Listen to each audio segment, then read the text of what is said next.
Chapter 3. The Joint Government of the Princeps and Senate. Sections 1 and 2. Section 1. Political Position of the Princeps, the People. In the last chapter it was shown how Augustus established the Principate, and we became acquainted with the constitutional theory of this new phase of the Roman Republic, which was really a disguised monarchy. We also learned the titles and insignia, which were the outward marks of the ambiguous position of the monarch who affected to be a private citizen. It remains now to examine more closely his political powers, and see how the government of the state was divided between the Princeps and the Senate according to the system of Augustus. The proconsular imperium of the emperor differed from that of the ordinary proconsul in three ways. Firstly, the entire army stood under the direct command of the emperor. Secondly, his imperium was not limited, except in the case of the emperor, differed from that of the ordinary proconsul in three ways. Firstly, the entire army stood under the direct command of the emperor. Secondly, his imperium was not limited, except in the case of Augustus himself, to a special period. It was given for life. And thirdly, it not only extended directly over a far larger space, the emperor's province including a multitude of important provinces, than that of an ordinary proconsul, but being maius or superior above that of all others, it could be applied in the senatorial provinces which they governed, and thus it really extended over the whole empire. As a consequence of his exclusive military command, it devolved upon the emperor exclusively to pay the troops, to appoint officers, to release soldiers from service. The soldiers took the military oath of obedience to him. He alone possessed the right of levying troops, and soldiers took the military oath of obedience to him. He alone possessed the right of levying troops, and anyone who levied troops without an imperial command committed an act of treason. He granted all military honors except triumphs and the triumphal ornaments. Moreover, while an ordinary proconsul lost his imperium on leaving his district, the emperor lived in Rome without surrendering the imperium, although Rome and Italy were excepted from its operation. The emperor possessed also supreme command at sea, and had the Praetorian Guards, formed of Italian volunteers, at his disposal, as a stationary garrison in Rome. In connection with the proconsular power is the sovereign right which the emperor possessed for making war and peace. But this was probably conferred upon Augustus by a special enactment, and was afterwards one of the prerogatives defined by the Lex de Imperio. The rights which the princeps derived: he had the right of intercession, which he often practiced against decrees of the Senate. 3. He possessed the tribunician coercitio. His person was inviolable, and not only an injury, but any indignity in act or speech offered to him was punishable. 4. He had also the right to interfere with the prevention of abuses, and to protect the oppressed. 5. It is possible that his power to initiate legislation may partly come under this head. Besides these powers springing from the tribunician potestas, the princeps possessed, as we have seen, other prerogatives defined by the Lex de Imperio. Although the sovereign people was now represented by a princeps, it had still some political duties to perform itself. The popular assemblies still met, elected magistrates, and made laws. The following points are to be observed. 1. August legislative assembly, and the right of making laws was never formally taken away from it, but by indirect means, as will presently be explained, legislation almost entirely passed into the hands of the emperor, and under the reign of Tiberius, laws were not made by the comitia. For a long time, however, the form of conferring the tribunician power in an assembly of the people was maintained. The assembly for this purpose was called Comitia Tribunicics Potestatis. 3. The election of magistrates was the most important function of the popular assemblies under Augustus. Constitutionally, the consuls and praetors were elected in the comitia of the centuries, while the tribunes, aediles, and quaestors were chosen in the comitia of the tribes. But after the foundation of the empire, the distinction between the comitia centuriata and the comitia tributa seems to have disappeared. and it is only generally of an assembly of the people. The chief function of the Comitia Curiata had been to pass leges de imperio, and there was room for it to exercise its powers on the 5 or 6 occasions on which the proconsular imperium was conferred on Augustus. But it is not clear whether on these occasions an assembly of the people was consulted at all, much less whether, if so, the assembly took the special form of a curiate assembly. But whatever may have been the theory, and however tenderly republican forms were preserved by Augustus, the people practically lost all its political power, and this was quite right. In ancient times, before the introduction of representative government, popular assemblies worked very well for governing a town and a small surrounding territory, but were quite unsuitable for directing or deciding the policy of a great empire. Moreover, with extended franchise, it was impossible that all those who had worked very well for governing a town and a small surrounding territory, but were quite unsuitable for directing or deciding the policy of a great empire.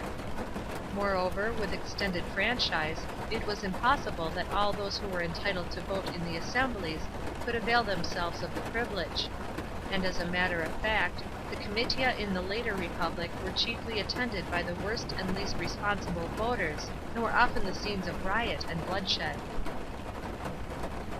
Section 2. The Princeps and Senate. The government of the empire was divided between the emperor and the senate, and the position of the senate was a very important one. Augustus made some changes in its constitution. The number of the senate had been raised by Julius Caesar to 900. Augustus reduced it again to 600. He also fixed the property qualification for senators at 1,000,000 sesterces, about £8,000, and for senators at 1,000,000 sesterces, about £8,000. Those who had held the office of quaestor had, as under the Republic, the right of admission to the order, and the age was definitely fixed at 25. The senatorial classes were still determined by official rank, councillors, praetorians, etc. Thus the constitution of the Senate formally depended on the people, as the people elected the magistrates. The influence of the emperor, however, was exerted in 2 ways. 1. The emperor was able to influence the election of magistrates in the popular assembly, and 2. He could assume the powers of censor and perform electio senatus. Augustus purified the Senate on several occasions. The censor, or he who possessed the censorial power under the Principate, always after 22 BC, though not necessarily the Princeps himself with or without a colleague, could not only place by adlectio a non-senator in the Senate, but could assign him a place in a rank higher than the lowest. In fact, adlection among the quaestorians, the lowest class, was uncommon. Adlection either into the tribunician or into the praetorian class was the rule. Adlection into the highest rank of all, consulares, was practiced by Caesar the dictator, but not by Caesar the first princeps, or any of his successors up to the 3rd century. When it became usual, as it did before the death of Augustus, to elect half-yearly instead of annual councils, the influence which the emperor could exert on the elections gave him much of the power which Caesar the dictator exerted by adlectio inter consulares. A list of the Senate was made up every year. The emperor also exerted a great influence on the constitution of the Senate in another way. Admission into the Senate in the ordinary course depended on the rule was that only those who belonged to the senatorial rank could be candidates for the vigintivirate. Here, adlection could not come in. But the emperor assumed the right of admitting as candidates for the vigintivirate persons outside the senatorial class, by bestowing upon them the latus clavus. Thus a young knight, not born of a senatorial family, might, by the emperor's favor, enter on a senatorial career and become a member of the Senate. The poet Ovid, who by birth belonged to the equestrian order, is a well-known example. The emperor seems to have had the power of granting a dispensation which allowed persons who had not been vigintiviri to become quaestors. It should be observed that in the senatorial career, cursus honorium, military service, generally for a year in one legion, was necessary. The usual steps were 1. Vigintivirate, 2. Military tribunate, reached offices of tender age. The Princeps was himself not only a senator, but the Prince of the Senate. His name stood first on the list of senators, and he possessed the right of voting first. He did not, however, adopt Princeps Senatus as one of his titles, as it was his policy rather to distinguish himself from than to identify himself with the Senate. Special clauses of the Lex de Imperio conferred upon him further rights in regard to the transactions of that body. He had the rights of summoning the Senate, a right which he might have claimed by virtue of the tribunician power itself, and of introducing bills, relatio, either orally, or, in the case of his absence, by writing, the proposal being couched in the form of an oratio, or litterae, ad senatum. His tribunician power gave him the right, as we have already seen, of cancelling senatus consulta. The reports of the transactions in the curia were always laid before Augustus when he was not present himself, and he appointed a special officer as his representative to see that the reports were drawn up in full and nothing important omitted. This officer was called curator actorum, or ab actis senatus. Augustus introduced the practice of forming senatorial committees to consult beforehand, in conjunction with himself, on measures which were to come before the Senate. They consisted of 1 magistrate from each college, and 15 senators chosen by lot every 6 months, and formed a sort of cabinet council. In the last year of his life, when, owing to his weakness and advanced age, he could no longer appear in the curia, a small senate was empowered to meet in his house and pass resolutions in the name of the whole Senate. This body consisted of his son, his 2 grandsons, the consuls in office and the consuls designate, 20 senators chosen for a year, and other senators whom the emperor himself selected for each sitting. This political concilium was no part of the constitution, and was in fact, under the early Principate, only adopted by Augustus himself and his successor Tiberius. It must be carefully distinguished from the judicial concilium, which will be mentioned below. It has been already mentioned that the joint rule of the empire by the emperor and the Senate is sometimes called a diarchy. It was a diarchy that might at any moment become openly, as it was virtually, a monarchy. For the emperor possessed the actual power through his control of the army, and if he had chosen to exert force, he might have destroyed the political existence of the Senate. But the change of the diarchy into a monarchy was rocky. For the emperor possessed the actual power through his control of the army, and if he had chosen to exert force, he might have destroyed the political existence of the Senate. But the change of the diarchy into a monarchy was wrought gradually, and was partly due to the incompetence of the Senate, which invited the interference of the sovereigns. The Maius Imperium was changed by degrees into the direct rule of those provinces which were not part of the emperor's proconsular province. But Augustus was thoroughly in earnest in giving to the Senate a distinct political position and substantial powers. He carefully abstained from interfering in the provinces which were not within his imperium. He was a man of compromise, and the constitution which he framed was intended to be a compromise between the democratic monarchy, which as the son of Julius he really represented, and the aristocracy.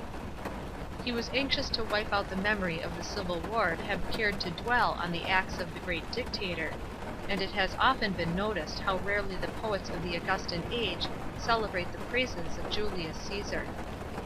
We may safely say that no statesman has ever surpassed Augustus in the art of withholding from political facts their right names. There are many points in the Augustan system which are not plain in their constitutional bearings, but the general lines are clear enough.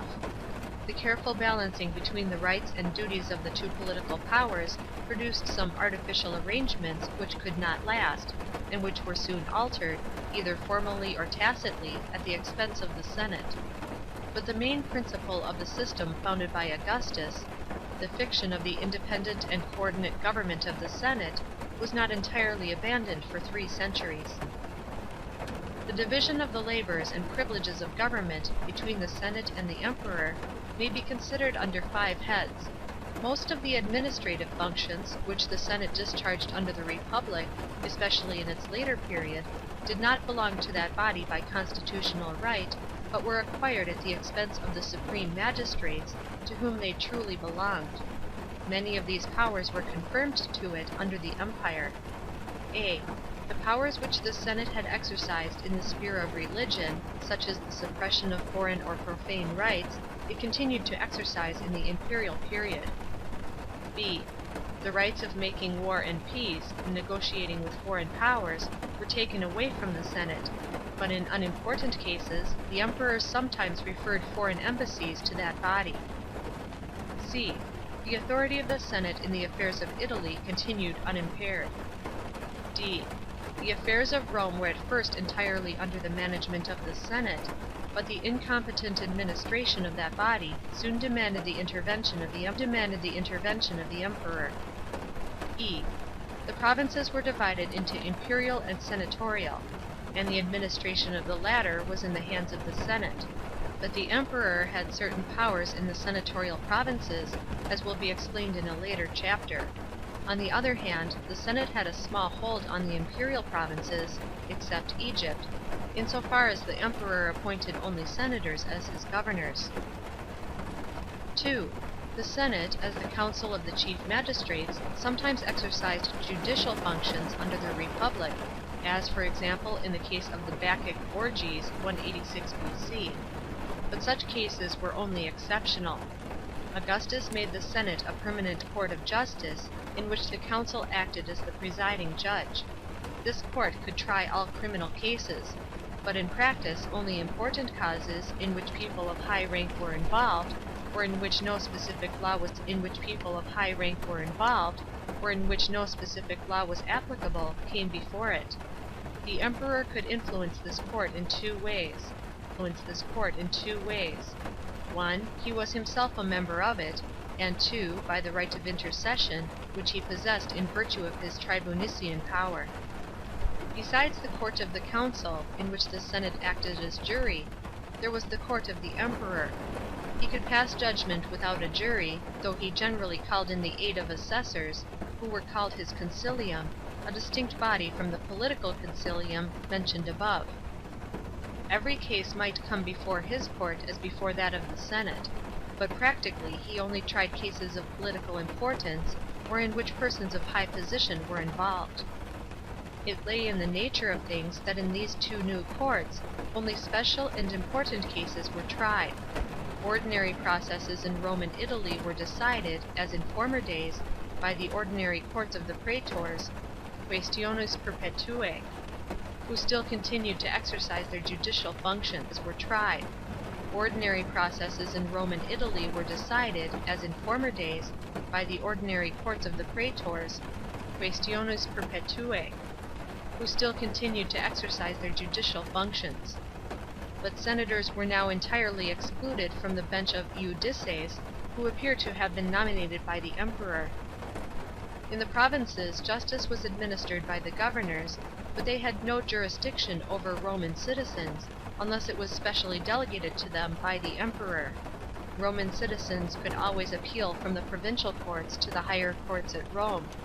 The appellatio of the princeps seems to have been made legal by a measure of 30 BC. On the principle of the division of power between Senate and princeps, appeals from the decrees of the governors of senatorial provinces should have been exclusively directed to the Senate. But on the strength of his imperium maius, the emperor often received a full voice in the election of magistrates. The emperor was himself able to control the elections of the comitia in two ways. 1. He had the right to test the qualification of the candidates and conduct the proceedings of the election. This right regularly belonged to the consuls. But when Augustus set aside the consulate for the tribunician power in 23 BC, it seems that he reserved this right by some special clause. He was thus able to publish a list of candidates, and so nominate those whom he wished to be elected. He used only to nominate as many as there were vacancies. 2. He had the right of commendation, commendatio or suffragatio. That is, he could name certain persons as suitable to fill certain offices, and these candidates recommended by the Emperor, candidati principis, were returned as a matter of course. The highest office, however, the consulate, was accepted from the right of commendation. 4. In regard to legislation, the Senate was theoretically in a better position under the Empire than under the Republic. Originally and strictly, it had no power of legislation whatever. The decisions of the Senate, embodied in the Senatus Consulta, did not constitutionally become law until they were approved and passed by an assembly of the people, but practically they came to have legal force. The confirmation of the people came to be a mere form, and sometimes the form was omitted. It is possible that it was omitted in the case of the decree which conferred the imperium on Augustus. Under Augustus, the Senate became a legislative body, and in this respect took the place of the assembly of the people. From it and in its name issued the laws, Senatus Consulta, which the emperors wished to enact. Justice Bull. The Senate alone had the power of passing laws to dispense from the operation of other laws, and the emperor himself, who was bound by the laws like any other citizen, had to resort to it for this purpose. For example, in 24 BC, a Senatus Consultum freed Augustus from the Cincian law which fixed a maximum for donations. The special exception of particular persons from the law which defined a least age for holding the magistracies was at first a prerogative of the Senate, but the Princeps gradually usurped it. To the Senate also belonged exclusively the right of decreeing a triumph, of consecrating or condemning the Princeps after death, and of licensing collegia. The Princeps had no direct right to make laws, more than a consul or a tribune. Like these magistrates, he had by virtue of his tribunician power the right to propose or introduce a law at the comitia, for this, more than a consul or a tribune. Like these magistrates, he had by virtue of his tribunician power the right to propose or introduce a law at the comitia for the people to pass. But this form of initiating legislation was little used, and was entirely given up by the successor of Augustus. It would seem that it did not harmonize with the monarchical essence of the Principate. It placed the Princeps on a level with the other magistrates, and perhaps it recognized too openly the sovereign right of the people, which, in point of fact, the emperor had usurped. But formally the Princeps had no right to make laws himself, and thus Augustus as Princeps was less powerful than Caesar as Triumvir. But the restraint was evaded in several ways, and as a matter of fact the emperor was the lawgiver. By special enactments he was authorized to grant to both corporations and individuals rights which were properly only conferred by the comitia. It was he who bestowed upon a subject community the dignity of ius Latinum, or a Latin community to full Roman citizenship. It was quite logical that these powers should be transferred to the Princeps in his capacity of imperator, as sovereign over the provinces and dispenser of peace and war, and maker of treaties. He also used to define the local statutes for a new colony. He had the right to grant Roman citizenship to soldiers at all events, perhaps also to others. Apart from these leges datae, which were properly comitial laws, the most important mode of imperial legislation was by constitutions, which did not require the assistance of either Senate or comitia. These imperial measures took the form either of 1. Edicts, which as a magistrate the Princeps was specially empowered to issue, or of 2. Acta, decreta or epistolae, decisions and regulations of the emperor. Imperial acta was recognized in a special clause of the Lex de Imperio, and the oath taken by senators and magistrates included a recognition of their validity. But their validity ceased on the death of the Princeps, and this fact illustrates the important constitutional difference between the Principate and monarchy. 5. The financial system of the state was modified by the division of the government between the emperor and the Senate. There were now 2 treasuries instead of 1. The old aerarium Saturni was retained by the Senate. Under the Republic, the aerarium was under the charge of the quaestors, but by Augustus the duty was transferred to 2 praetors, 23 BC, praetores aerarii. The emperor's treasury was called the fiscus, and from it he had to defray the costs of the provincial administration, the maintenance of the army and fleets, the corn supply, etc. It is to be observed that provincial tip derived from the land taxes went into the fiscus. From a strictly legal point of view, the fiscus was as much the private property of the emperor as the personal property which he inherited, patrimonium, or acquired as a private citizen, res privata. But at first the latter was kept apart from the fiscus, which belonged to him in his political capacity. His personal property, however, soon became looked upon not indeed as fiscal, but as in a certain sense imperial, crown property as we should say, and devolving by right on his successor. The expenses which the aerarium was called upon to defray under the Principate were chiefly 1. Public religious worship, 2. Public festivals, 3. Maintenance of public buildings, 4. Occasional erection of new buildings, and 5. Construction of public roads in Roman Italy, to which, however, the fisc also contributed. In buildings, 4. Occasional erection of new buildings, and 5. Construction of public roads in Roman Italy, to which, however, the fisc also contributed. Indeed, it is impossible to distinguish accurately the division between the two treasuries. In the senatorial provinces, the taxes were at first collected on the farming system, which had prevailed under the Republic, but this system was abandoned before long, and finally the collection of the taxes in the senatorial as well as the imperial provinces was conducted by imperial officers. But the tendency was to consign the duty of collecting the taxes to the communities themselves, and in later times this became the system universally. In the arrangements for minting money, also, a division was made by Augustus between the emperor and senate. At first, 27 BC, both senate and emperor could issue gold and silver coinage at the expense of the aerarium. Arrangements for minting money, also, a division was made by Augustus between the emperor and senate. At first, 27 BC, both senate and emperor could issue gold and silver coinage at the expense of the aerarium and the imperial treasury, respectively. Copper coinage ceased altogether for a time. But when copper was again issued about 12 years later, a new arrangement was made. The princeps reserved for himself exclusively the coining of gold and silver, and gave the coining of copper exclusively to the senate. This was an advantage for the senate, and a serious limit on the power of the princeps.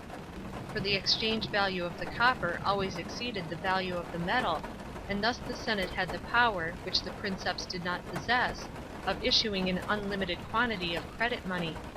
In later times we shall see that the emperors could not resist the temptation of depreciating the value of silver, and thus assuming the same privileged organ of publication, and kept the public in communication with the government. The emperor could communicate to the senate important events at home or abroad, and though these communications were not formally public, they reached the public ear.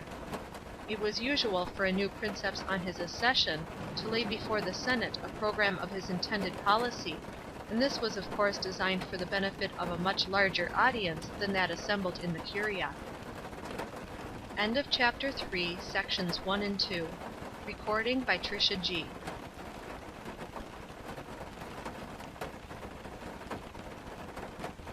Section